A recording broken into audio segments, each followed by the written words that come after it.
ನಮಸ್ಕಾರ ಎಲ್ರಿಗೂ. Welcome to my channel. ಯಾರ್ಯಾರೆಲ್ಲ ನನ್ನ ಚಾನಲ್ ನೋಡ್ತಾ ಇದ್ದೀರಾ ಎಲ್ಲರೂ ಸಬ್ಸ್ಕ್ರೈಬ್ ಮಾಡ್ಕೊಳ್ಳಿ ಪ್ಲೀಸ್. ನಾನಿವತ್ತು ಮೆಂತ್ಯ ಚಿಕನ್ ಮಾಡ್ತಾಯಿದ್ದೀನಿ. ಮೆಂತ್ಯ ಚಿಕನ್ ಅಂದರೆ ಮೆಂತ್ಯ ಸೊಪ್ಪು ಹಾಕ್ಬಿಟ್ಟು ಮಾಡೋದು ಚಿಕನ್ನು. ತುಂಬ ಚೆನ್ನಾಗಿರುತ್ತೆ. Gravy, semi gravy.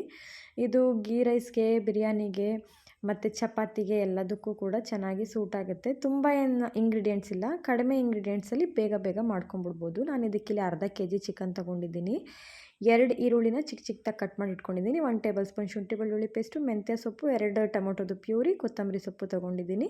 ಇಲ್ಲಿ ಖಾರದ ಪುಡಿ, ಗರಂ ಮಸಾಲ ಮತ್ತು ಅರಿಶಿನ ಪುಡಿ ತೊಗೊಂಡಿದ್ದೀನಿ. ಇಲ್ಲಿ ಸ್ವಲ್ಪ ನಾನು ಧನಿಯಾ ಪುಡಿ ತೊಗೊಂಡಿದ್ದೀನಿ. ಇವಾಗ ನಾನೊಂದು ಬಾಣಲಿನಲ್ಲಿ ಸ್ವಲ್ಪ ಎಣ್ಣೆ ಹಾಕ್ಕೊಂಡು, ಎಣ್ಣೆ ಚೆನ್ನಾಗಿ ಬಿಸಿ ಆದಮೇಲೆ ನಾನಿಲ್ಲಿ ಕಟ್ ಮಾಡಿಟ್ಟಿರೋ ಈರುಳ್ಳಿ ಹಾಕ್ಕೊಂಡು ಈರುಳ್ಳಿನ ಫ್ರೈ ಮಾಡ್ಕೊತಾ ಇದ್ದೀನಿ.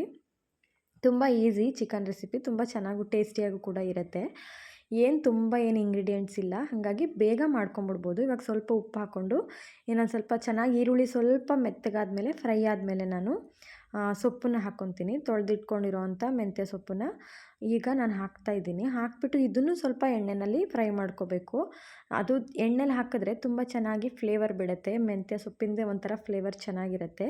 ಇವಾಗ ಇದು ಸ್ವಲ್ಪ ಬಾಡಿದ ಮೇಲೆ ನಾನಿಲ್ಲಿ ಟೊಮೊಟೊ ಪ್ಯೂರಿ ಹಾಕ್ಕೊಂಡು ಅದು ಹಸಿ ವಾಸನೆ ಹೋಗಬೇಕು, ಅಲ್ಲಿವರೆಗೂ ಸ್ವಲ್ಪ ಫ್ರೈ ಮಾಡ್ತೀನಿ. ಇದೊಂದು ಸ್ವಲ್ಪ 50% ಹಸಿ ವಾಸನೆ ಎಲ್ಲ ಹೋಗಿದೆ ಅಂತ ಅನಿಸಿದ್ಮೇಲೆ ನಾನು ಇದಕ್ಕೆ 1 ಟೇಬಲ್ ಸ್ಪೂನ್ ಶುಂಠಿ ಬೆಳ್ಳುಳ್ಳಿ ಪೇಸ್ಟ್ ಹಾಕ್ಕೊಂಡು ಅದು ಚೆನ್ನಾಗಿ ಕಂಪ್ಲೀಟಾಗಿ ಹಸಿ ವಾಸನೆ ಹೋಗೋವರೆಗೂ ಸ್ವಲ್ಪ ಹಾಗೆ ಫ್ರೈ ಮಾಡ್ಕೋಬೇಕು. ಇದು ಕಂಪ್ಲೀಟಾಗಿ ಹಸಿ ವಾಸನೆ ಹೋದ್ಮೇಲೆ ನಾನು ಇದಕ್ಕೆ ಚಿಕನ್ ಸೇರಿಸ್ತೀನಿ. ಇವಾಗ ಹಸಿ ವಾಸನೆ ಕಡಿಮೆ ಆಗಿದೆ. ಇವಾಗ ನಾನು ಇದಕ್ಕೆ ಚಿಕನ್ ಹಾಕ್ತಾಯಿದ್ದೀನಿ.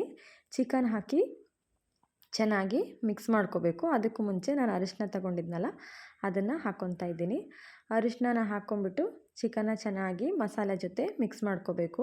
ಇವಾಗ ಚೆನ್ನಾಗಿ ಮಿಕ್ಸ್ ಮಾಡ್ಕೊಳ್ಳೋಣ. ಈಗ ಮಸಾಲೆ ಆದಮೇಲೆ ಚಿಕನ್ ಹಾಕಿರೋದ್ರಿಂದ ಚಿಕನ್ ಏನು ಜಾಸ್ತಿ ನೀರೆಲ್ಲ ಬಿಟ್ಕೊಳ್ಳಲ್ಲ. ನಾವು ಎಣ್ಣೆಗೆ ಹಾಕ್ತೀವಲ್ಲ ಚಿಕನ್ನ, ಏನು ಮಸಾಲೆ ಹಾಕ್ತೀವಿ ಆವಾಗ ಸ್ವಲ್ಪ ನೀರು ಬಿಡುತ್ತೆ. ಇವಾಗ ಸ್ವಲ್ಪ ಸಖತ್ತು ಡ್ರೈ ಆಗುತ್ತೆ, ಹಾಗೇ ಸ್ವಲ್ಪ ಕೈ ಆಡ್ತಾ ಇರಬೇಕು. ಇವಾಗ ಇದು ಆಲ್ಮೋಸ್ಟ್ ಎಲ್ಲ ಡ್ರೈ ಆಗಿದೆ, ಫುಲ್ ಡ್ರೈ ಆಗಿದೆ ಅನಿಸಿದ್ಮೇಲೆ ನಾನು ಇದಕ್ಕೆ ಚಿಲ್ಲಿ ಪೌಡ್ರ್ ತೊಗೊಂಡಿದ್ನಲ್ಲ, ಎಷ್ಟು ಬೇಕು ಖಾರಕ್ಕೆ ಅಷ್ಟು ನೋಡ್ಕೊಂಡು ಹಾಕ್ಕೊತಾ ಇದ್ದೀನಿ. ಸ್ವಲ್ಪ ಧನಿಯಾ ಪುಡಿ ಏನು ಜಾಸ್ತಿ ಅವಶ್ಯಕತೆ ಇಲ್ಲ, ಸ್ವಲ್ಪ ಹಾಕ್ಕೊತಾ ಇದ್ದೀನಿ. ಇವಾಗ ಸ್ವಲ್ಪ ಫುಲ್ ಡ್ರೈ ಆಗಿರೋದ್ರಿಂದ ನಾನು ಸ್ವಲ್ಪ ನೀರು ಹಾಕ್ಕೊತಾ ಇದ್ದೀನಿ. ಚಿಕನ್ ಬೇಯೋದಕ್ಕೂ ನೀರಿಲ್ಲ ಅಲ್ಲಿ, ಅದಕ್ಕೇ. ಇವಾಗ ನಾನು ಇದಕ್ಕೆ ಗರಂ ಮಸಾಲ ಪೌಡ್ರು ಹಾಕ್ಕೊತಾ ಇದ್ದೀನಿ.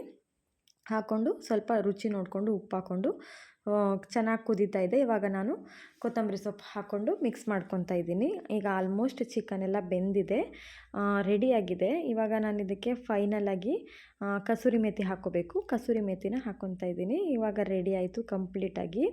ತುಂಬ ಟೇಸ್ಟಿಯಾಗಿರೋ ಮೆಂತ್ಯ ಚಿಕನ್, ತುಂಬ ರುಚಿಯಾಗಿರುತ್ತೆ. ತುಂಬ ಟೈಮ್ ಏನು ತೊಗೊಳ್ಳಲ್ಲ ಮಾಡೋದಕ್ಕೆ. ತುಂಬ ಚೆನ್ನಾಗಿದೆ. ಟ್ರೈ ಮಾಡಿ ಎಲ್ಲರೂ ಒಂದ್ಸಲಿ. ಯಾರ್ಯಾರೆಲ್ಲ ವೀಡಿಯೋ ನೋಡಿದ್ರಿ, ಥ್ಯಾಂಕ್ ಯು ಸೋ ಮಚ್.